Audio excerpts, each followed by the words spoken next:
وزیر صحت Sindh doctor Azra Picchu نے کراچی میں کورونا پھیلنے کی خبر غلط قرار دے دی ہے۔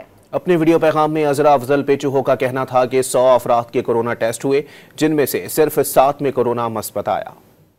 میں آپ کو یہ بتانا چاہتی ہوں کہ ریسنٹلی یہ ہوا ہے کہ لوگ پریشان ہیں کہ کووڈ پھیل رہا ہے۔ میں یہ لوگوں کو اطلاع دینا چاہ رہی ہوں کہ کوئی کووڈ کی وبا نہیں پھیل رہی۔ ہمارے ہاں 100 لوگوں کے ٹیسٹ ہوئے ہیں، 100 سے زیادہ لوگوں کے ٹیسٹ ہوئے ہیں، جس میں 7 لوگ پازیٹیو ہوئے ہیں کووڈ کے، اور دنیا میں پینڈیمک کووڈ کا ختم ہو چکا ہے، اور ہر جگہ اگر ایک آدھ کوئی کیس آتا ہے تو اسے فلو کی طرح ٹریٹ کیا جاتا ہے۔ جو ہمارے پاس 7 کیسز آئے وہ بھی بہت ہی مائلڈ فلو کے سمٹمز کے ساتھ آئے ہیں، اور انہیں جو ہے وہ ٹریٹمنٹ دے کے گھر بھیج دیا گیا ہے۔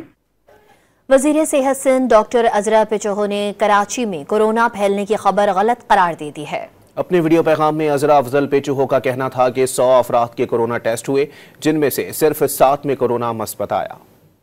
میں آپ کو یہ بتانا چاہتی ہوں کہ ریسنٹلی یہ ہوا ہے کہ لوگ پریشان ہیں کہ کووڈ پھیل رہا ہے۔ میں یہ لوگوں کو اطلاع دینا چاہ رہی ہوں کہ کوئی کووڈ کی وبا نہیں پھیل رہی۔ ہمارے ہاں 100 لوگوں کے ٹیسٹ ہوئے ہیں، 100 سے زیادہ لوگوں کے ٹیسٹ ہوئے ہیں، جس میں 7 لوگ پازیٹیو ہوئے ہیں کووڈ کے، اور دنیا میں پینڈیمک کووڈ کا ختم ہو چکا ہے، اور ہر جگہ اگر ایک آدھ کوئی کیس آتا ہے تو اسے فلو کی طرح ٹریٹ کیا جاتا ہے۔ جو ہمارے پاس 7 کیسز آئے وہ بھی بہت ہی مائلڈ فلو کے سمٹمز کے ساتھ آئے ہیں، اور انہیں جو ہے وہ ٹریٹمنٹ دے کے گھر بھیج دیا گیا ہے۔